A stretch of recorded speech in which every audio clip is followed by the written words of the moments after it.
반갑습니다. 혹시 제 마이크를 안 써도 잘 들리실까요? 네. 그 마이크 없이 바로 진행을 하도록 하겠습니다. 네, 반갑습니다. 저는 시민주권센터의 손정혁이고요. 앞서 이제 소개해 주신 것처럼 이제 사회혁신이나 리빙랩 관련된 그리고 그와 관련된 유관 분야에서 이제 활동을 쭉 해왔습니다. 그래서 경험을 보면 이제 시민과 공공을 연결해주는 중간 지원 조직이라는 곳이 있는데요. 중간 지원 조직부터 기초지자체, 민간기업, 대학이나 지자체 연구원 그리고 민간 연구원에서 일한 경험을 가지고 있습니다. 그래서 오늘 교육에서는 그 경험들이 좀 녹아 있는 내용을 중심으로 말씀을 드리도록 하겠습니다. 근데 끝나는 시간을 어떻게 해야 될까요? 좀 15분 정도 지났는데. 일단은 한 시간을 다 사용. 질의응답을 좀 이렇게 조정을 할까요? 네, 알겠어요. 왜 여쭤봤냐면은 네. 4시까지 하시면 되지 않을까요? 45, 50분? 네, 그렇다면은 지금 여기 앞에 있는 포스트잇하고 네임펜의 용도가 궁금하셨을 텐데요. 이건 하지 않고 왜 가져왔는지 말씀을 드리겠습니다. 그 6단어로 이제 좀 뭔가 좀 적어보려고 한 건데요. 이제 도시 전설처럼 나오는 이야기가 있습니다. 한 번도 신지 않는 아기 신발을 판다는 이 6단어로 구성된 이게 6단어 소설이라고 하거든요. 해밍웨이가 이제 지인들하고 술자리, 식사 자리에서 사람을 울릴 수 있는 6단어로 구성된 소설을 만들어 보자라고 해서 이제 나온 것이라고 전해지는 도시 전설에 가까운 겁니다. 왜 이걸 가져왔냐고 하면은 우리가 6단어로 무언가를 얘기를 하려고 하면은 함축적이어야 되겠죠. 그리고 공감을 받을 수 있어야 됩니다. 그래서 이게 리빙랩에서 문제 정의하는 과정과 비슷하다라고 보시면 되겠습니다. 그걸 하려고 했는데 그 부분은 넘어가도록 하겠습니다. 그래서 공모전도에서 외국에서는 이렇게 6단어로 이런 공모전한 이야기가 있었고 제가 오늘 가지고 온 사례는 이런 것들이 있습니다. 네. 그래서 이 부분은 넘어가고 바로 조금 좀 아직 긴장 상태이긴 하지만은 바로 교육에 들어가도록 하겠습니다. 오늘 다룰 내용은 다음과 같습니다. 리빙랩과 소셜 리빙랩, 그리고 그 실행 과정, 그리고 사례, 질의응답 이 4가지 순서로 진행을 하도록 하겠습니다. 리빙랩은 다들 들어보셨을 수밖에 없죠. 오리엔테이션 하셨으니까. 리빙랩 하면 뭐가 떠오르시나요? 네, 말씀 안 하시면은 바로 답을 보여드리도록 하겠습니다. 이제 생활 실험실이라고 많이 얘기를 하고요. 우리가 살아가는 생활 세계, 현실에서 시민들이 직접 실험을 해보고 그 결과물을 도출하고 그걸 반복하는 과정들을 리빙랩이라고 생각을 해주시면 되겠습니다. 짧은 영상, 여기 이제 들어있는 영상들은 주로 2분 미만의 영상들인데요. 짧은 영상 하나 보시면은 리빙랩이 뭔지 확실하게 이해를 하실 수 있을 것 같습니다. 무지개 시판 프로젝트 지석이, 민규형, 창현이 형, 성균이 형, 준우 형 그리고 나 팀의 막내 신정빈까지 중학생들입니다. 네. 우리는 무지개 시판과 함께 뜨거운 여름을 보냈습니다. 이분은 우리들을 한 팀으로 만든 이종훈쌤. 그냥 허심탄회하게 즐겁게 놀 수 있는 친구들을 그냥 모아놓은 겁니다. 우선 무지개 시판이란 음식량을 표시하는 실선과 점선을 그려넣은 시판입니다. 이 시판을 사용하면 내가 먹고 싶은 양을 생각해서 급식을 담으니까 버리는 음식이 줄어들게 돼요. 처음부터 아이디어가 번쩍 떠오른 건 아니었어요. 이렇게 많은 음식이 버려지는데 어떻게 줄일 수 있을까? 여기서 시작했어요. 왜 그런지 이유를 알고 싶어서 점심시간에 친구들 관찰하고 따라다니다 보니까 다들 집에서는 이렇게 많이 남기지 않는데 학교 급식을 먹을 때는 엄청 남기는 거예요. 그러다가 현준이라는 친구가 있거든요. 현준이가 급식 먹는 과정을 그대로 따라가 봤어요. 순서대로 그림도 그리고 사진 찍은 것도 붙여넣고 하다 보니까 애들이 일부러 급식을 남긴다기보다 음식을 받을 때 너무 많은 양을 받는 거예요. 내가 담을 때도 나도 내 양을 잘 모르겠고 외식하는 친구한테 조금 달라고 했는데 그 조금이라는 말이 모두에게 다른 의미였던 거예요. 이게 서로 말이 안 통해서 생기는 문제더라고요. 그리고 나서는 무엇을 바꿔야 내가 원하는 양을 정확히 알고 또 전달할 수 있을까 계속 고민했죠. 그러다 기준을 만들어주자. 이렇게? 아니면 저렇게? 수십 번의 시행착오 끝에 지금의 무지개 식판이 만들어졌어요.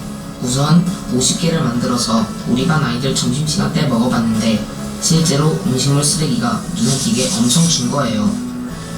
팀워크 이런 것들이 좀 필요하다고 논리적으로 접근을 한 다음에 그것이 뭔지 명확히 알아내고 그 그걸 해결하는 방법을 차근차근 아는 그 순서 자체가 저한테는 되게 새로웠어요. 우리 계기로 고등학교 때는 어떤 걸 딱 보면 어떻게 고칠까, 아니 문제점 보면 어떤 걸 고쳐야 되는 생각부터 들더라고요. 네, 여기에 리빙랩에 모든 과정이 다 들어가 있다라고 보시면 되겠습니다. 문제를 인식하고 관찰하고 인터뷰하고 아이디어를 모으고 시제품을 만들고 테스트해보고 다시 또 고치고 그리고 확산하는 이 과정들이 다 들어가 있는 영상이다라고 보시면 되겠습니다. 그럼 리빙랩을 왜 많이 하고 있냐라고 하면은 과거에는 특정 기관이나 공공주도로 어떤 개혁이나 혁신들을 많이 하려고 했었는데요. 그게 현실에 잘 이루어지지 않은 거죠. 그리고 지역에 다양한 문제들이 발생하고 있는데 그거를 관주도로 다 해결하는 것도 거의 불가능하다라는 것이 공통된 인식이 있습니다. 그래서 그 문제를 경험하고 있는 당사자가 직접 가장 잘 알고 있는 문제, 그 지역사회의 문제를 해결하는 주체가 돼야 된다라는 인식으로 이 리빙랩이 확산하고 있는 것입니다. 그럼 리빙랩이 무엇인지 말씀을 드리도록 하겠습니다.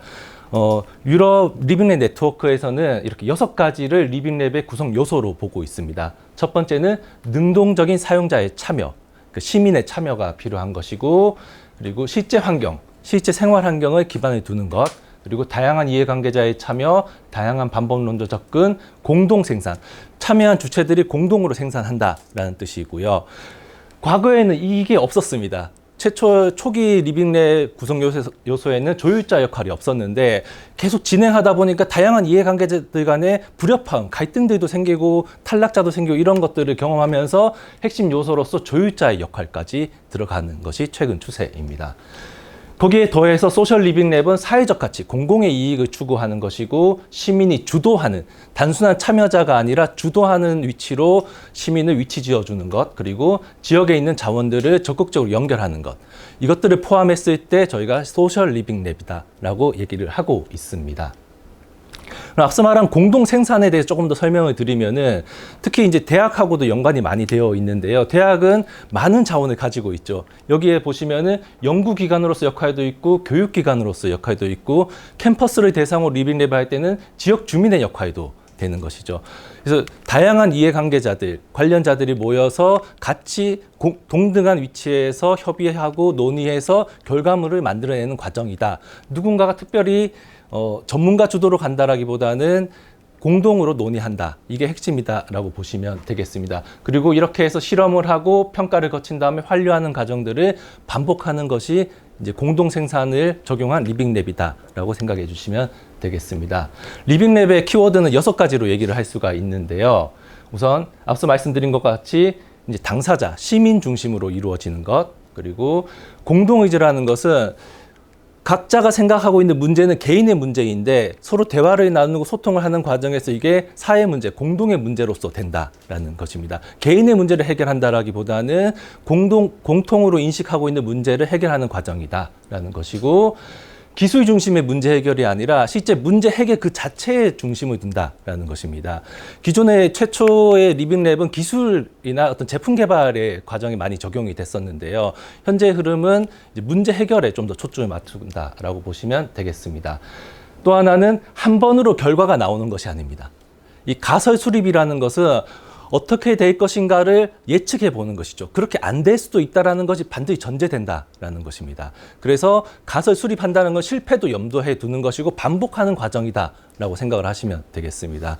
그래서 가설 수립과 과정 중심은 연동되어서 중요한 리빙랩의 구성 요소가 되겠고요. 이것들을 실행하는 과정은 협업이 이루어져야 된다라는 것입니다. 그래서 과거에는 관주도의 하향이었다면 우리가 민주화 이후에는 수평을 많이 지향을 했잖아요. 근데 지금은 그 수평이 중요한 게 아니라 실제 생활하고 있는 시민들이 주도해서 상향으로 올라가는 이런 것이 더 중요하다라는 것이 현재 패러다임이다라고 보시면 되겠습니다. 그럼 이건 전체적으로 어떤 과정을 통해서 이루어지는지도 말씀을 드리겠습니다. 좀 빠른가요? 괜찮나요? 네, 시간이 없어서 좀 빨리 얘기를 하고 있습니다. 그래서 첫 번째는 문제에 대해서 공감을 하는 것입니다. 어떤 문제가 있는지 내 스스로도 공감해보고 다른 사람들과 소통하는 과정에서도 공감이 필요한 것이죠. 이때도 문제 정의는 하는데 이거는 최종적인 문제 정의가 아니라 공감하는 과정에서의 문제 정의인 것이고, 그 다음으로는 의제 발굴하는 과정에서 여러 사람의 의견을 들어서 내가 정의한 문제가 맞는지 한 번 더 확인하고 문제를 재정의하는 과정을 거치게 됩니다. 이렇게 해서 문제가 재정이 되면은 그것을 기반으로 해서 이것을 실행하는 데 필요한 해결책도 찾고 자원도 찾게 됩니다. 자원조사 과정을 거치고 이때 모인 정보들을 가지고 계획을 수립을 하게 되겠습니다. 그리고 수립된 계획에 따라서 다양한 주체가 공동 생산, 공동 창조, 같이 계획을 실행을 하게 되고, 이 실행된 계획에 대한 평가와 한류를 거쳐서 모델을 만들게 되는 것입니다. 이 모델이 처음부터 사회 문제 해결을 못할 수도 있습니다. 개선만 할 수도 있는 것이죠. 그렇지만 반복하는 과정에서 시스템의 변화까지 이끌어낼 수 있다라고 보고 있습니다. 그래서 영국에서 굉장히 사회혁신 분야에서 유명한 분인데요. 그 사회혁신 기관들을 만들거나 공동으로 만든 분이기도 합니다. 제프 멀건이라는 분이 이런 얘기를 했습니다. 시민에게 더 많은 역할을 부여할수록 직면한 사회 문제의 즉각적인 해결을 가져올 수 있는 힘을 발휘할 수 있다. 왜냐하면 그 문제에 대해서 가장 잘 알고 있는 사람이 자기 자신 당사자이기 때문에 그것을 해결할 수 있는 권한을 많이 줘야 된다라는 의미입니다. 이제 본격적으로 방법론으로 들어가 보도록 하겠습니다. 이중 다이아몬드 디자인 과정인데요. 문제에서 해결책까지 가는 과정을 이제 도식화했다라고 보시면 되겠습니다. 문제는 아주 뾰족한 곳, 내가 불편하게 느끼는 이 작은 것에서 시작이 됩니다. 근데 이 문제를 이제 발견하고 문제의 속성을 확인하는 과정은 확장적으로 넓혀가야 된다. 이 문제는 왜 발생했고 어떤 것들하고 연관되어 있고 이렇게 해서 아이디어를 계속 확산적으로 가는 과정들이 들어가고, 그럼 문제에 대해서 어느 정도 정의가 됐으면은 이거를 내가 집중해야 될 것은 무엇인지 하나로 모아가는 과정. 최종적으로 문제를 재정의하는 과정이 들어가게 됩니다. 그러면은 우리가 해결해야 될 문제가 하나로 딱 모아지게 되죠. 그리고 이 모아진 문제를 어떻게 해결할 것인가는 다시 아이디어를 확산해야 되는, 그러니까 확산과 수렴을 반복한다라고 보시면 되겠습니다. 특정한 문제에 대한 해결책들을 여러 가지들을 이제 확장해서 고민을 한 다음에, 그러면은 정말 이 문제를 해결할 수 있는 아이디어는 무엇인지를 또 수렴하는 과정을 통해서 해결책을 만들어가는 이 이중 다이아몬드 디자인 과정을 거쳐서 리빙랩을 실행한다라고 보시면 되겠습니다. 좀 더 구체적으로 말씀을 드리면은 리빙랩 과정에서 가장 많이 사용하는 것이 디자인 싱킹 과정입니다. 디자인적인 사고를 하라라는 것인데, 디자인적인 사고라는 것은 결국에는 사용자 중심의 사고입니다. 개발자 중심이 아니라 이 물건, 이 서비스를 사용할 사람의 입장에서 생각하고 이제 디자인을 하라라는 것입니다. 그래서 그 과정은 처음에는 이해하고 공감하는 것에서 시작을 하고, 문제를 정의하고 아이디어를 도출한 다음에 그것을 프로토타입을 통해서 아이디어를 구현하고 실현하는 이 과정을 통해서 이제 우리가 리빙랩을 실행을 하게 되는데요. 이게 선형적인 과정이 아니라 각 과정들은 서로에게 영향을 주고받게 됩니다. 그래서 순환 고리를 가지고 있다라고 생각을 해주시면 되겠습니다. 그럼 구체적으로 이 5개의 단계에서 어떤 방법들을 활용할 수 있는지를 말씀을 드리겠습니다. 근데 뒷부분도 굉장히 빠르게 지나가긴 할 텐데 이 자료를 제가 다 공유를 드릴 예정이고요. 이런 것들이 있구나. 그러면은 우리가 여기서 할 때는 어떤 것을 하면 좋을지를 이제 뽑아서 활용을 하시면 되겠습니다. 첫 번째는 이해하고 공감하기입니다. 여기는 크게 4가지 분류가 있는데, 조사의 과정, 관찰, 질문, 경험. 이 4가지 모두 아마 인문학 쪽에서는 많이 활용하는 방법이기 때문에 크게 어렵지 않으실 것 같습니다. 구체적으로 살펴보면 조사하기에는 정보 검색과, 예전에는 없었던 거죠. AI와 대화하기, 그리고 특별한 사례, 특례 조사나 통계 자료를 확인하거나 여러 가지 문헌 연구를 할 수도 있고요. 관찰하는 것은 특정한 활동을 중심으로 관찰을 할 수도 있고, 어딘가의 장소를 기반해서 이 장소에서 벌어지는 문제를 관찰할 수도 있고, 특정한 사물이나 사람을 따라다니거나 지켜보면서 관찰을 할 수도 있습니다. 체험은 내가 누군가가 어떤 역할이 되어서 환경미화원이 되어서 그 역할을 한번 체험해 본다거나, 내가 장애인의 그 제약 환경들을 직접 노인이나 장애인의 제약 환경을 경험해 본다거나, 특정한 상황, 서비스 그러니까 표를 예매하는 이런 상황이라든가 줄을 서 있는 이런 상황들을 할 수도 있고 특정한 프로그램이나 서비스들을 경험하는 이런 것들도 할 수가 있습니다. 질문하기로는 이제 설문조사나 심층 면접, 그리고 소수의 사람들, 이 주제와 관련된 소수의 사람들을 모아놓고 하는 FGI를 할 수도 있고 좀 다수의 사람들이 모여서 하는 공론장이나 워크숍도 가능하게 되겠습니다. 세부적인 워크시트를 중심으로 한번 살펴보려고 하는데요. 교수님들 아마 대부분 아시는 내용일 수도 있는데 인터뷰를 준비하는 과정부터 실행하는 과정, 나머지 부분들도 다 이런 과정들에 대해서 어떻게 하는지를 이 워크시트를 중심으로 말씀드리겠습니다. 우선 인터뷰를 준비할 때는 내가 무엇을 확인해야 되는지를 먼저 정리를 하고 그것을 중심으로 핵심 질문과 이제 부수적인 이제 보조 질문들로 구성이 되는데 인터뷰 상황에 따라 좀 다르긴 합니다. 내가 정말 잘 모를 때는 비구조화된 면접이라고 표현하는데 질문을 미리 정하지 않고 이 주제에 대해서 문제인식만 가지고 누군가를 만나서 이야기도 할 수가 있고요. 근데 인터뷰 주제에 대해서 잘 알고 있고 나 혼자만 조사하는 게 아니라 여러 사람이 조사할 때는 이것처럼 구조화된 문제가 질문이 딱 정해져 있고 이 질문을 모두가 동일하게 하는 방식으로 진행을 하기도 합니다. 왜 그러냐 하면은 여러 사람들을 만나서 질문할 때 각기 다른 질문을 하면은 나중에 정리할 수가 없습니다. 그렇기 때문에 여러 사람을 대상으로 조사하거나 조사원 자체가 여러 명일 경우에는 이와 같은 구조화된 질문지를 많이 활용을 하고 있습니다. 질문지 완성이 되었으면 실제 인터뷰를 해야 되겠죠. 인터뷰하는 과정에서 기록해야 될 것은 속기록도 물론 기록을 하지만 속기록을 바탕으로 해서 가장 기억에 남는 것이나 새롭게 알게 된 것, 다음 인터뷰 대상, 그리고 거기에 반영해야 될 것, 또 중요하게 여기는 것들, 이런 것들을 중심으로 정리를 하게 되겠습니다. 이거는 그림자처럼 따라가는 거죠. 특정한 사람을 중심으로 따라가면서 이제 기록하는 양식인데요. 여기 이제 재활용 수거하는, 분리하는 선별장에서 그 선별하는 노동자분을 이제 따라다니면서 기록한 겁니다. 이거는 이제 시간대별로 어떤 일들이 벌어졌고 내가 그것들에 대해서 어떻게 해석하는지 이러한 것들을 기록을 하게 되겠고요.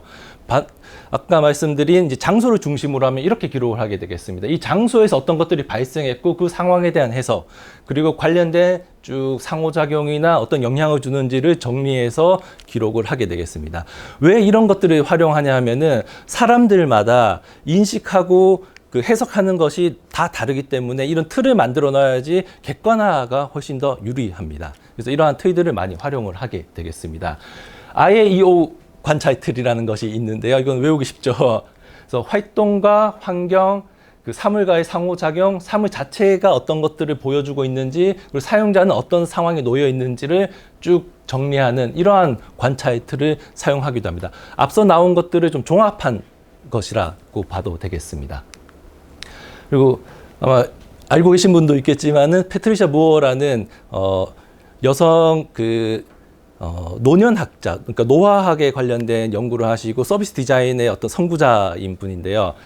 이분이 실제 20대 때 이렇게 분장을 하고 노인 체험을 한 거예요. 그래서 이 책은 85년쯤에 나왔는데 이걸 가지고 한 3년간 116개 정도의 도시를, 미국과 캐나다의 도시를 다니면서 이렇게 실제 노인의 체험을 하고 그 책으로 내고 그 경험을 바탕으로 여러 가지 제품들을 만들어내는 이러한 일들을 한 건데요. 굉장히 저희한테 시사하는 바가 많죠. 여기 보시면 안경이 일부러 잘 안 보이게끔 도수 아주 흐리게 만드는 안경을 쓰고 여기 이제 무릎이 잘 안 구부러지게 이렇게 보조 장비를 차고 해서 실제 노인의 상황을 경험을 하는 것이죠. 그래서 이걸 통해서 노인들이 어떠한 어려움을 겪는지, 어떠한 대우를 받는지까지도 이제 다 기록을 하고 그것은 나중에 제품 개발에도 연결을 하는 그런 것이 있습니다. 이건 저희가 실제로 했던 것 중에 하나인데요. 이건 초기 단계에서 여기 이제 해결 방법까지 나와 있긴 하지만은 실제 최종적인 해결 방법이 아니라 내가 초기 단계에 인식하는 해결 방법까지 어떤 건지 서로 공유하기 위해 만든 시트라고 보시면 되겠습니다. 어떠한 문제가 있으면은 그 문제가 누가 언제 어디에서 무엇을 그리고 그 외에 추가할 사항들을 통해서 문제에 대한 인식을 공유를 하고 그러면 이거 왜 발생하고 어떻게 해결했으면 좋겠는지를 서로 공유하기 위해서 만들어지는 시트라고 보시면 되겠습니다. 이거는 초기 단계에서 사용하는 워크시트가 되겠습니다. 이렇게 해서 이해와 공감하는 과정을 거쳤다면은 이제 문제를 정의를 해야 되겠죠. 문제를 정의한다는 것은 원인을 좀 더 면밀하게 파악하고 이렇게 뾰족하게 만들어가는 과정이다라고 보시면 되겠습니다. 거기에는 이제 5Whys나 이거를 YY 체인이라고 하는데 질문을 계속해서 만들어가는 방법도 있고 이해 관계자 지도를 통해서 어떤 이해 관계자가 있는지를 확인하는 방법, 그리고 여러 가지 정보들을 배열하는 것을 통해서 이제 정보를 정리하는 방법도 있고요. 퍼소나라고 하는 대표 가상인물을 설정해서 만들어 보는 것, 그다음에 여정지도, 어떤 경험이 어떤 식으로 흘러가는지를 살펴보는 것, 그리고 문제를 구체적으로 진술하는 과정, 이런 것들을 통해서 문제를 정의를 할 수가 있겠습니다. 이 과정에 이해관계자들 참여하는 워크숍이나 전문가가 참여하는 워크숍 방법들도 이제 결합해서 활용을 하실 수가 있겠습니다. 이게 이제 질문을 계속 한다라는 것인데 어떤 문제가 있으면은 그 문제의 원인이 무엇인지 우리가 그냥 이건 이걸 거야 라고 생각했는데 좀 더 구체적으로 실제 문제의 원인이 무엇인지를 찾아가는, 이렇게 질문을 통해서 반복된 질문을 통해서 그것을 찾아가는 과정이다 라고 보시면 되겠고요. 예시를 보면 또 확실히 알 수 있을 것 같습니다. 최초에 이 시민이 이제 생각한 문제 인식인데요. 분리수거가 제대로 되지 않아서 감시단을 만들거나 봉사하거나 이런 것들을 아이디어를 막 내셨어요. 그래서 우리가 같이 한번 좀 더 고민을 해보자라고 해서 이 워크시트를 가지고 모둠에서 논의를 해보니까 실제 분리수거가 제대로 되지 않는 게 불편하다. 불편한 이유는 결국 주택가 같은 경우는 아파트는 이제 바로 동 앞에 있지만 주택가 같은 경우는 별도의 공간에 이제 분리수거장이 있거든요. 근데 거기까지 가는 거리가 멀고 정보가 분리수거에 관한 요일이나 이런 정보가 부족하다라는 것이 나왔고, 그렇다면은 왜 이렇게 되냐? 분리수거 장소가 자기 집 앞인 것을 기피한다 이거죠. 왜 기피하냐? 너무 지저분하니까. 그리고 또 하나는 분리수거에 대한 정보를 사람들이 다 알고 있을 거라고 생각하고 따로 정보를 제공하지 않는다라는 것이었죠. 그래서 해결책으로 나온 게 분리수거하면 어떻게 하면은 좀 깔끔하게 만들 수 있고 이거 유지할 수 있을 것인가, 그리고 분리수거에 관한 정보를 어떻게 배치할 것인가. 최초에 나왔던 해결 방법과 좀 다른 해결 방법들이 나오게 되는 이러한 방법들을 활용하는 게 YY 체인이다라고 보시면 되겠습니다. 현장에서도 이런 방식으로 이제 시민들이 쭉 자기의 생각들을 이제 정리를 하는 그런 과정들을 거치고 있습니다. 이해관계자 지도는 결국 자원을 찾아가는 과정이다라고 보시면 되겠습니다. 어떤 특정한 문제가 있다라고 하면은 영역별로, 여기는 이제 시민, 전문가, 서울시, 지자체 유관기관, 이렇게 영역별로 어떤 직접적으로 누가 필요하고 간접적으로 또 누가 필요한지를 이해관계자를 쭉 적어보는 과정을 통해서 필요한 자원도 찾고 계획 수립에 많은 도움이 되겠습니다. 마찬가지로 이러한 이제 워크시트를 활용할 수도 있는데 이거는 좀 더 확장적으로 생각을 하는 겁니다. 어떤 이해관계자를 적고 그것이 어떤 과정들을 거쳐서 더 확산되고 그리고 거기에 따른 또 이해관계자는 누구인지를 이렇게 직접 한번 그려보는 이런 과정들도 거칠 수가 있습니다. 친화도 맵이라는 건데 정보를 정리하는 과정이다라고 보시면 되겠습니다.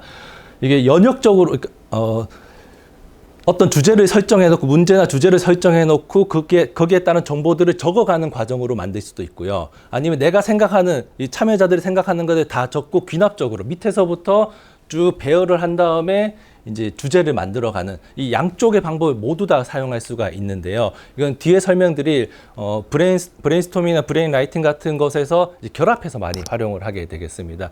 여기서도 이제 참여자들이 생각하는 것들을 그냥 말로만 하거나 쭉 배열만 하면은 이게 정리가 안 되거든요. 그래서 이러한 기법들을 활용해서 이제 친화도 맵을 활용해서 정리를 할 수가 있겠습니다. 다음에는 가상 인물을 만드는 과정인데요. 이제 퍼소나라고도 많이 하죠. 여기서 핵심적인 사항은 뭐냐 하면은 가상 인물을 만들 때는 이 문제와 관련된 혹은 이 서비스와 관련돼서 가장 대표적으로 활용할 것 같은 사람을 정하는 겁니다. 예를 들어서 뭐 어린이집의 등하교 과정에 문제가 있다.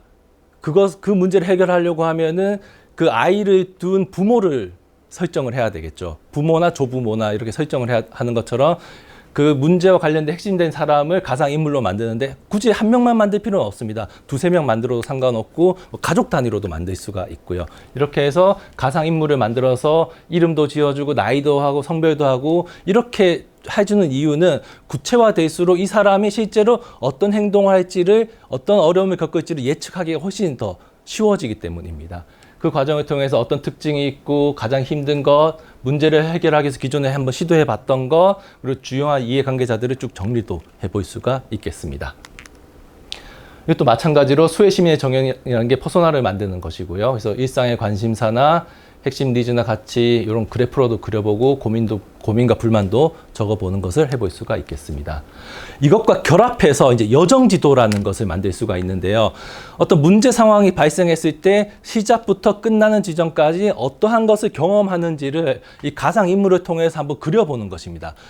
어떤 어려움에 부딪히고 그때 감정 상태가 어떻고 그리고 내가 어떤 물건, 어떤 사물과 접촉하는지까지도 다 이제 기록을 해보는 것이죠. 이 과정을 통해서 어느 부분에서 문제가 발생할 수 있고 어떻게 개선해야 되는지에 대한 아이디어를 얻을 수가 있게 되겠습니다. 이게 실제 이제 활용했던 것인데요.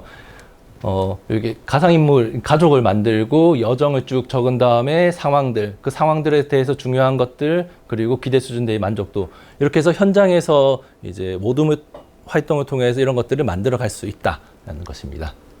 그리고 앞서 나온 과정들을 쭉 다 한 다음에는 이제 구체적으로 왜 그런지, 그리고 누구와 어떻게 할 것이고, 무엇이고, 이제 어떻게 할 것인가를 이렇게 한번 쭉 종합적으로 정리해 보는 과정을 거치면은 문제를 정의할 수 있게 됩니다. 네. 다음으로는 이제 이 문제를 어떻게 하면 해결할 수 있을까? 아이디어를 찾는, 아이디어를 확정하는 과정을 거치게 됩니다. 거기에 사용하는 기법들인데요. 브레인스토밍은 아마 잘 알고 계시다시피 이제 어떤 반대 의견을 최소화, 반대 의견을 제안하고 자유롭게 의견들을 이야기하는 것을 브레인스토밍이라고 하고, 그런데 이야기하다 보니까 그것들이 이제 날아가 버리는 거죠. 휘발되고 기록이 되지 않기 때문에. 그리고 또 말을 잘 못하시는 분들도 있거든요. 실제로 이제 모든 활동을 하다 보면은 말을 잘 못하시는 분들도 있기 때문에 그걸 보완하는 것이 브레인 라이팅, 적어보는 것이 있습니다. 그리고 어떤 경우에는 실제 내가 몸으로 한번 해보는 경험들도 있거든요. 무슨 자전거에 문제가 있다 그러면 자전거를 타본다던가, 뭐 계단에 어떤 안전에 문제가 있다 계단을 걸어본다던가, 이렇게 해서 바디스톰이라는 것을 활용할 수도 있고요. How might we라고 해서 우리가 어떻게 하면 될까? 이 질문으로 문제에 대해서 접근하는 방법. 그리고 만다라트라고 해서 핵심 목표를 가지고 세부 목표들을 쭉 방사형으로 만들어가는, 이렇게 격자 구조로 만들어가는 게 있는데 뒤에 설명드리도록 하겠습니다. 그리고 스캠퍼는 7가지 기준을 가지고 이 문제에 대해서 다른 접근들을 해보는 것, 그리고 지역 자원을 찾는 것, 컨셉이 정해지면 거기에 대해서 구체적으로 한번 적어보는 것, 그 다음에 마음껏 상상해보는, 소셜 픽션이라고 하면 상상해보는 것도 있고요. 이런 과정들을 다 거친 다음에는 이제 뾰족하게 만들어야 되잖아요. 아이디어가 많은데 그것들을 하기 위해서 우선순위 지도를 만든다던가 우선순위를 평가해보는 것, 혹은 이제 PMI라는 기법을 통해서 어떤 것이 좋고 나쁘고 통찰력을 주는지 이런 것들을 한번 찾아보는, 이런 것들을 해볼 수가 있습니다. 구체적으로 예시를 한번 보여드리겠습니다. 이제 브레인 라이팅인데요. 사람들한테 어떤 큰 주제에 대해서 적게 하고 그걸 세부 주제로 한번 정리해 볼 수도 있고, 아니면은 주제에 관련된 어떤 문제점의 키워드를 적게 한 다음, 우선 1차적으로 그걸 적게 한 다음에 그것에 관한 해결책, 아이디어들을 또 적게 하는, 이런 것들을 통해서 아이디어를 발산하게끔 하는, 이런 것들을 해볼 수가 있겠습니다. 이게 실제 사례이고요. 그리고 요거 좀 변형해서 이렇게도 할 수 있습니다. 사람들이 이제 적게 되겠죠. 쓰레기를 줄이는 것에 관해서 분리수거가 잘 안 된다 아이디어가 나왔으면 이건 내 생각이잖아요. 근데 여기에 대한 다른 사람의 생각도 궁금할 수 있거든요. 그래서 이 종이를 이제 사람들한테 계속 돌리면서 자기 의견들을 포스트잇 옆에 적게 해주는 거죠. 실제 사진은 이렇게 나옵니다. 실제 워크숍을 하게 되면. 그래서 아이디어를 계속 확장해가는, 사람들이 공동 작업으로 확장해가는 워크숍도 진행을 할 수가 있고요. 그리고 어떻게 할 수 있을까를 문제에 관한 질문에 관한 아이디어식으로 이렇게 한번 정리해보는 것도 가능하겠습니다. 만다라트라는 건데 이거는 좀 어려우면서 재밌습니다. 핵심 목표가 있으면 그것을 하기 위한 세부 목표를 정하고 이 세부 목표를 이렇게 8곳에 배치를 하게 됩니다. 이 세부 목표에 따른 실제로 무엇을 할 수 있는지를 쭉 적어보는 이 과정을 거치게 되는데요. 이런 식입니다. 어르신의 행복한 공간을 위해서는 어르신 행복한 공간에 이제 치매 어르신 관련된 이 워크시트인데요. 치매 어르신을 위해서 무엇을 할 수 있는 것인가, 추억의 장소 활성화는 관련된 것들 이렇게 적어가는. 더 재미있고 이제 많이 알려진 사례가 있는데 혹시 오타니 쇼헤이라고 아시나요? 아, 네. 저는 이 강의할 때만 알고 있는데 제 실제로 스포츠 좋아하지 잘은 모르는데 굉장히 유명한 메이저리거죠. 그 사람이 고등학교 1학년 때 드래프트 1순위가 되기 위해서 만든 워크시트입니다. 이 만다라트. 그래서 1순위가 되기 위해서 8가지를 하는데 재밌는 건 이제 인간성 운도 들어가는 거죠. 이걸 하기 위해서 무엇을 할 것인가. 이렇게 해서 자기가 무엇을 할 수 있는지 이 문제에 관련해서 필요한 아이디어를 가급적 많이 실제 현장에서 이제 진행할 때는 다 채우지는 못합니다. 현실적으로는 좀 어렵고요. 이게 시간이 많이 들어가는 거기 때문에 개인적으로 해보셔도 되겠지만은 현장에서는 좀 덜 채우더라도 아이디어를 발산하는 도구로서 이것을 활용할 수가 있겠습니다. 이 스캠퍼라는 건데요. 7가지 기준을 가지고 이 문제나 아이디어를 한번 다시 들여다보는 겁니다. 예를 들어서 뭔가 대체할 수 있을까? 고기를 대신하는 콩고기. 지금도 많이 이제 대체육을 많이 하고 있죠. 그리고 결합하는 거. 우리 지금 많이 사용하는 복합기는 복사, 팩스, 스캔을 합친 것이죠. 그리고 베이크로는 이제 식물 엉겅퀴를 응용한 것이고, 변형한 것은 선풍기를 축소해가지고 미니 선풍기 만든 거. 확대하거나 축소하거나 변형할 수도 있고, 다르게 활용하는 것은 그 한강에 유람선을 띄워놓고 식당으로 활용한다던가, 원래는 배의 용도지만은 식당의 용도로 활용하는 거. 제거한다라는 것은 지붕을 제거해가지고 이제 오픈카를 만드는 것도 있을 수가 있고, 뒤집는 것은 케찹이나 마요네즈는 다 거꾸로 놓잖아요. 이렇게 뒤집어서 한번 생각해 보는 것. 이런 과정들을 통해서 내가 생각하고 있는 문제의 해결책을 다시 한번 들여다보고 새로운 아이디어를 이제 촉진할 수가 있겠습니다. 여기 예시에 이거는 잘못된 겁니다. 예전 거라서. 근데 요즘은 이제 벙어리 장갑이란 말을 쓰지 않죠. 네. 그리고 지역자원조사인데요. 지역자원조사할 때도 틀이 굉장히 중요합니다. 문제에 맞는 틀을 만들어서 그것을 현장에 적용을 해야 되는데요. 예를 들면 이런 겁니다. 각자 어떤 역할을 할지도 명확하게 정해야 되고, 현장에 나갔을 때 무엇을 우리가 볼 것인가, 사전에 이해관계자가 누가 있고 수혜자는 누구고 예상되는 갈등이나 그것을 어떻게 하면 저감할 것인가, 이것을 하기 위해서 필요한 필수 자원과 부가적인 자원은 무엇인가, 이런 것들을 사전에 합의를 하고 나서 현장에 나가서는 그것을 중심으로 기록을 하게 됩니다. 기록을 하고 촬영을 해서 이 워크시트를 쭉 채워 나가면서, 그러면은 실제 현장에서 무슨 문제가 있고 이것을 해결하기 위해서 어떤 자원이 필요한지를 좀 더 명확하게 알 수가 있습니다. 근데 현장에 나가기 어려운 경우도 많거든요. 그때는 이제 이런 실내에서 워크숍을 통해서도 일정 부분을 할 수가 있습니다. 문제를 정해놓고 문제를 해결하기 위한 그 세부 사항들을 정한 다음에 이것을 하기 위해서는 무엇이 필요한지 논의를 통해서 인적 자원이나 사회 자원, 역사 자원, 문화 자원, 자연 자원까지 다 포괄해서 이러한 자원들을 한번 적어보는 워크숍도 가능합니다. 컨셉트 브리프는 이제 어느 정도 이 아이디어들이 정해졌으면 그것들을 한번 쭉 적어보는 것이죠. 실제로 이게 구현됐을 때 어떻게 될 것인가를 목적에 따라서, 목표에 따라서 한번 쭉 적어보는 것이 컨셉트 브리프가 되겠고요. PMI라는 것은 어떤 이 아이디어나 이런 문제들에 대해서 흥미로웠던 것, 좀 좋았던 것들, 좀 빼야 될 거, 안 좋았던 것들, 혹은 재밌거나 통찰력을 주는 것들, 이것을 통해서 아이디어를 한번 재정리하는 과정도 거칠 수가 있고요. 이것을 변형해서 이제 소셜 픽션도 저희가 많이 하긴 하는데요. 소셜 픽션이라는 것은 자유롭게 상상하는 과정입니다. 이때 콜라주 기법을 이용해서 잡지 같은 것들을 좀 나눠드린 다음에 본인이 말이나 글로 표현하기 힘든 것은 이렇게 잡지에서 생각하는 이미지를 잘라서 붙이는 이런 것들을 통해서도 이제 아이디어를 발산하고 정리할 수도 있습니다. 우선순위, 이제부터는 완벽하게 정리에 들어가는 단계라고 보시면 되겠습니다. 여러 가지 아이디어들이 나왔을 텐데요. 그것들을 어떻게 정리하냐면은 이렇게 우선순위 지도를 만들어서 2개의 축을 가지고 이제 모두 다 만족하는 것을 먼저 하는. 예를 들면 여기서는 시민한테 어떤 게 더 많은 혜택을 주고 어떤 게 더 구현하기가 쉬운가, 이런 것들, 혹은 어려운가, 이런 것들을 가지고 결정을 하게 되겠고요. 마찬가지로 전체 사회에 주는 임팩트와 해결 가능성을 가지고 이제 만드는 이런 방식도 있습니다. 이거는 기준은 필요에 따라서 이제 설정을 하면 되는 것이고요. 이 2개의 기준만 가지고 하는 게 아니라 저희는 한 5개의 기준도 이제 활용을 하고 있거든요. 이것도 구성원들이 합의해서 여러 가지 기준들을 만들어서 그 기준이 어디에 만족되는지, 그리고 어떤 것들은 좀 부족한지, 어떤 것들을 먼저 할지, 이런 것들을 다음과 같이 이제 결정을 하게 되겠습니다. 이게 개인별로 이제 점수를 주고 합산을 할 수도 있고, 아니면 논의해서 이 점수를 만들어 갈 수도 있습니다. 이제는 아이디어를 구현하는 단계입니다. 이제 조금 전에 단계를 통해서 아이디어가 정해졌다면 어떤 아이디어를 구현할 것인가가 정해졌다면 실제 구현하는 과정인데요. 물건이 딱 나올 수가 없죠. 서비스가 딱 나올 수가 없기 때문에 이제 모형을 만들기도 하고 필요에 따라서는 앱이나 프로그램 개발을 하기도 하고 이렇게 만든 거에 대해서 다시 한번 피드백 받고 수정하는 과정들을 거치기도 합니다. 그렇게 하기 힘든 경우에는 이제 스토리보드를 만들어서 어떻게 흘러가는지 혹은 스케치나 구성도를 그려가지고도 할 수가 있겠고요. 그다음에 서비스의 청사진이라는 것은 이 서비스의 시작과 끝 지점까지 어떻게 흘러가는지를 사람들한테 보여지는 부분과 뒤에서 이루어지는 것을 청사진으로 만들어내는 이런 것도 할 수가 있고 제안서를 작성해 볼 수도 있죠. 제안서 작성할 때는 5가지 기준을 가지고 많이 하는데요. 이것도 뒤에서 한번 설명드리도록 하겠습니다. 프로토타입의 가장 유명한 예가 이거죠.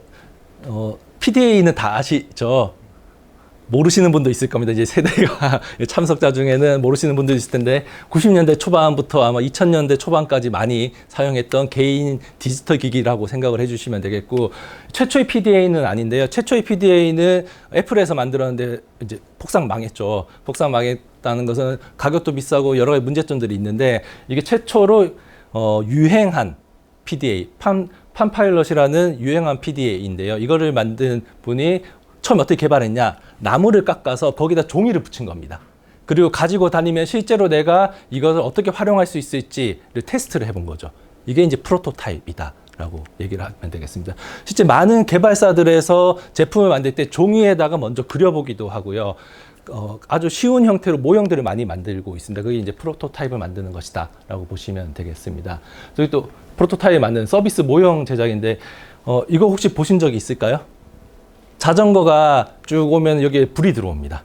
자전거 도로에서. 이게 반포에도 있고 서울에 한 4군데인가 5군데 설치가 되어 있거든요. 최초에는 2010몇 년에 설치됐고 22년에 한 4개 정도가 더 설치된 걸로 알고 있는데 이 괄호등이라고 합니다. 가로등. 그래서 이 가로등이 횡단보도 앞에 있고 그 전에는 쉼표 같은 게 있어가지고 자전거가 다가오면 점등이 되는 거예요. 그래서 사람들이 이제 그런 것들을 통해서 서로 조심할 수 있게 되는 불이 들어오는 그런 건데 그거를 처음부터 만든 게 아니라 우선은 이렇게 프로토타입 서비스 모형을 제작을 해서 한번 이제 테스트를 해보는 그런 것들이 있고요.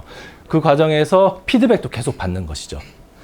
이게 어떤 문제가 있고 디자이너 시민, 디자이너 제작자 이런 의견들 받아가지고 최종적으로 시민 투표를 통해서 결정하고 이런 과정들을 거치게 되겠습니다. 스토리보드라는 것은 내가 어떤 서비스나 제품들을 만들었을 때 이것들이 어떻게 이용될지를 한번 쭉 스토리로 쭉 만들어 보는 겁니다. 여기는 이제 돈을 많이 들여서 이제 웹툰처럼 만들었지만 실제 현장에서는 그냥 대충 그려보는 것이죠. 대충 그려보고 밑에 설명 적고 이런 식으로 해서 이것도 실제 구현됐을 때 어떤지를 한번 확인해 보는 이런 것들을 스토리보드를 통해서 할 수도 있고요. 좀 더 세밀하게 하는 단계에서는 이제 서비스 청사진이라는 걸 만들 수가 있습니다. 여기를 기준으로 해서 위쪽은 실제 이용자가 대면하는, 직접적으로 만나게 되는 부분이고 뒷부분은, 이 아랫부분은 이 서비스가 이루어지기 위해서 이 관리자라고 해야 될까요? 이것들 서비스를 지원하는 것들이 어떤 게 필요한지를 쭉 한번 단계별로 쭉 다 적어보는 겁니다. 이걸 통해서 빠진 게 뭔지, 어떤 것들을 보완해야 될지를 한 번 더 확인할 수가 있습니다. 이제 제안서 작성에 들어가면은 제안서 작성이 생각보다 이제 쉽지 않거든요. 특히 시민들 입장에서는 제안서 작성한 경험이 거의 없는 경우가 있기 때문에 틀을 잘 만들어야 되는데요. 우선 많이 활용하는 게 5가지 기준을 활용하는 겁니다. 외우기도 쉽죠. 스마트라고 해서 첫 번째는 내가 무엇을 하려고 하는지, 우리 팀이 무엇을 하려고 하는지 목표를 이제 구체적으로 적어주는 것이 있겠고요. 그 목표가 달성됐는지를 무엇을 통해서 확인할 수 있을까? 측정 가능한 지표가 무엇인지를 적어주는 것. 그리고 어떻게 하면 이거를 실현 가능하게 만들지, 실천적인 방안들을 적고 이것을 하기 위해서는 무엇이 필요한지 예산이나 자원들을 적은 다음에 마지막으로 이제 시간 계획을 세우는 것이죠. 이걸 통해서 제안서를 만들 수가 있겠습니다. 제안서 예시를 보면 이렇게도 나오게 됩니다. 또 현장에서 했던 것들의 예시인데요. 사업명이 들어가고 기간, 해결하고 싶은 문제, 핵심 가설, 결과물과 필요 자원, 시기별 실행계획, 구성원별 역할. 이 구성원별 역할이 팀 단위에서 굉장히 중요하거든요. 팀 과제 많이 해보셔서 아시겠지만은 이게 안 되면은 결국에 팀이 와야 되는 경우가 많기 때문에 이런 것들까지 잘 정리를 해주시면 되겠습니다. 현장의 사례를 보면은 여기 내용이 굉장히 좀 빈약하다고 생각하실 수가 있는데 문제 발견부터 정의까지 어떤 것들 한 3시간만 이 결과물들이 나오기도 하는 거거든요. 그래서 조금 빈약한 부분이 있지만 이건 추후에 실행할 때는 좀 더 많이 보완을 해서 실행을 하게 됩니다. 여기는 청소년들이 쉴 곳이 없다라고 해서 문화의 집을 만들고 싶다라는 청소년 공간을 만들고 싶다고 해서 이렇게 공간까지 한번 구성해 보는 것도 있고요. 분리수거에 관한 문제에 대해서는 뭐 사례가 어떤 게 있고 현황 그리고 어떤 부서에서 이것들을 담당하고 있고 인적 자원 누가 필요하고 고려 사항은 뭐고 기타 자원, 사회 자원, 공간 자원 이런 것들을 이제 한번 쭉 적어 보는 거죠. 근데 현장에서 하다 보니까 좀 빈약한 부분들이 있습니다. 이걸 이제 숙제로 다시 내서 다음엔 더 보완해 오고 이런 과정들도 거치고 있습니다. 이것도 청소년들이 도봉구에 있는 청소년들을 대상으로 했던 건데 이 교통 관련해 가지고 신호등도 문제가 있고 이런저런 문제가 있어서 이런 것들을 한번 제안해 보는 것들. 그래서 노선도 좀 추가했으면 좋겠고 간격도 줄이고 바닥에 불 들어오는 횡단보도도 있으면 좋겠다 뭐 이런 얘기들을 직접 그림까지 그려가면서 예쁘게 잘 그렸죠. 이런 것들을 작업을 했고요. 여기는 이제 화성에서 이제 스마트 도시 스마트 어촌 리빙넷에서 했던 건데요. 이 궁평항이라는 관광지가 있습니다. 그 관광지가 주말마다 혹은 공휴일마다 너무 주차난이 심해서 어떻게 해결할 것인가를 이제 화성시에서 좀 시민들과 같이 풀어보자라고 했던 프로젝트인데 그 과정에서 어떻게 그 주차난을 개선할지를 그림까지 쭉 그리고 어떤 정보를 줄 것인지를 이제 만들어보는 이런 작업들도 진행을 했습니다. 네. 그리고 이렇게 다 만들어지고 나면 이걸 한번 평가를 해봐야 되겠죠. 현장에 적용하기 전에 가상으로 평가를 해보는 겁니다. 내가 이용자가 됐다고 생각했을 때 어떤 지점에서 어떤 것들을 확인해야 되고 그러면 우리가 처음에 제안했던 게 것 중에서 이런 것 좀 보완돼야 되겠다. 이런 얘기들까지도 한번 해보는 이런 과정을 거쳐서 이제 실행을 하게 되겠습니다. 네, 굉장히 빠르게 진행을 했는데요. 여기 이제 메비우스 무한 루프가 들어간 것은 이러한 과정들을 반복한다라고 생각을 해주시면 되겠습니다. 네, 5분 안에 이제 사례를 말씀을 드려야 되는데 사례는 정말 사례 전에 이 과정들을 통해서 어떤 시사점이 있는지를 좀 요청을 하셔서 저도 한번 정리를 해봤는데요. 우선 전반적인 운영에 관련해서는 실험에 필요한 다양한 이해관계자나 전문가들이 참여하고 있는지도 굉장히 중요합니다. 몇몇 사람들, 특정한 이해관계자만 모여있을 때는 문제가 제대로 해결되지 않는 경우들이 많고요. 그리고 시민들이 그냥 동원된 게 아닌지, 시민들이 주도할 수 있는 환경을 만들어주는지도 중요합니다. 동원됐을 경우에는 별로 열의를 가지지도 않고, 그게 잘 실행되지도 않고 유지되기도 힘든 게 있고요. 이 사업에 따라 다르지만 프로젝트에 따라 다르지만은 필요한 예산을 조달할 수 있는지 그걸 지원해 줄 수 있는지도 중요하고 반복해서 실험이 가능한지 그리고 장기적으로 접근할 수 있는지 그리고 실험 과정을 지원할 수 있는 열정적인 주체가 있는지 그리고 이 실행 주체와 지원 주체가 장기적인 활동을 보장할 수 있냐. 이건 무슨 말이냐면 이게 가장 중요한 부분인데요. 이 모든 과정을 다 해놓고 한 번에 끝나고 그다음부터 없어지는 경우를 저희 너무 많이 봐가지고요. 어떤 확산되고 하려면은 반복하고 이 사람들 계속 참여를 해줘야 되는데 그게 굉장히 어려운 일입니다. 물론 잘 된 사례도 몇몇 뒤에서 이제 보여드리겠지만은 그렇지 않은 경우들이 훨씬 많기 때문에 이것들을 사전에 잘 기획할 필요가 있겠습니다.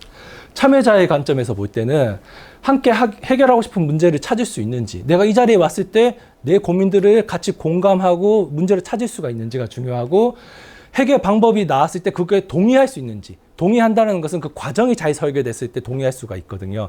그래서 이런 과정 설계가 굉장히 중요하고 문제 해결에 내가 그만큼 시간과 노력을 투입할 수 있느냐라는 것 이런 것들이 좀 만족이 돼야지 리빙넷 프로젝트가 잘 운영되지 않을까 싶습니다. 네, 사례인데요. 사례를 다 보여드리긴 어려울 것 같고 이건 나중에 문서로 대체를 하고 오늘의 네, 두 가지만 보여드리겠습니다. 이건 우선 대전에서 있었던 건데 한번 보시면 굉장히 재밌습니다.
네. 요 핵심만 말씀을 드리면은 만드는 과정에 주부부터 다양한 시민들과 전문가들 같이 참여를 했고 프로토타입은 우선 패널 같은 거, 나무 패널, 종이 패널 이런 걸로 만든 다음에 나중에 스테인레스로 이제 만들고 이런 과정들을 거쳤는데 여기서 핵심은 뭐냐 하면은 이게 다 잘 만들었어요. 그래서 반응도 좋고 했는데 구청에서 철거하라고 해서 철거를 했습니다. 2014년인가 15년에 만났는데 그때 철거를 하고 2018년에 이제 이런 사회혁신이나 리빙랩의 사례들이 막 확산되는 그 시기가 와서는 이게 우수 사례로 나오게 된 거죠. 근데 이미 철거를 했는데 그래서 구에서 다시 좀 설치해 달라고. 근데 그 당시 한 200만 원 정도 들었거든요. 근데 이거를 설치할 여력이 안 되는 게 돈이 없어서가 아니라 다시 이런 과정들을 하기가 쉽지 않았던 거죠. 이미 사람들은 다 흩어졌고 그렇게 해서 이게 유지가 안 되는 이런 사례를 보여주는 것이고, 근데 물론 이제 나중에 여기 육교 설치 예산이 반영이 돼서 이제 육교 설치로는 이어지긴 했지만은, 그래서 어떤 것들을 할 때 이게 어떻게 하면 지속될 수 있을 것인가가 민관이 다 같이 들어가서 해야 되는 이런 사례로서 하나 보여드릴 수가 있겠고요. 또 하나는 장애인 이동에 관한 부분입니다. 장애인 이동을 위해서는 음식점에 들어가려고 하면 경사로가 필요하잖아요. 그럼 경사로를 그냥 설치를 하면은 그 도로교통법 위반이라고 하거든요. 그래서 이제 해결책을 낸 게 이동식과 입간판을 대체하자 이겁니다. 이렇게 평소에는 입간판으로 쓰고 이거를 장애인이 왔을 경우에는 눕혀서 이동식 경사로로 쓸 수 있게 하는. 그리고 요거는 이동식인데 이런 것도 하기 싫거나 못 하시는 분들은 장애인이 요청하면은 한 5군데 대여소를 이 한 지역에 만들어 놓고 이동식 그 경사로를 대여해 주는 사업들, 이런 것들도 리빙랩을 통해서 쭉 실행을 했는데, 그래서 이것들 정보를 제공하는 웹페이지도 만들고 여러 가지 활동들을 많이 했는데 여기도 마찬가지로 지속되기는 조금 어려웠습니다. 지금 웹페이지 접속은 되지만은 이 세부 내용들이 보이지 않습니다. 다시 말해서 이게 관리가 안 되고 있는 것이죠. 계속 지속적으로 이제 자원들이 투입이 돼야 되는데 그 자원이라는 게 민간에서 나오기는 쉽지 않거든요. 공공의 자원들을 어떻게 조달할 것인가가 그래서 좀 중요하다라는 것입니다. 이거는 넘어가도록 하겠습니다. 네. 이것도 하나만 더 설명을 드리면은, 우리가 평소에 유모차라고도 하는데, 유아차나 장애인들이 다니는 길에 보면은 차들이 다 세워져 있죠. 턱이 있으면 이 앞에도 막 차 세워져 있고, 이런 것들을 어떻게 해결할 것인가에 관해서 장애인하고 실제 같이 다니면서 확인도 해보고, 아이디어도 모으고 해서 시제품으로 여러 가지 것들을 한번 적용을 해봤는데, 결과로는 이제 이렇게 해서 요 형태가 나오게 된 겁니다. 물론 이걸 통해서 다 바뀌진 않았습니다만은 이것은 좀 잘된 사례로서 현재 이 군포의 사례인데요.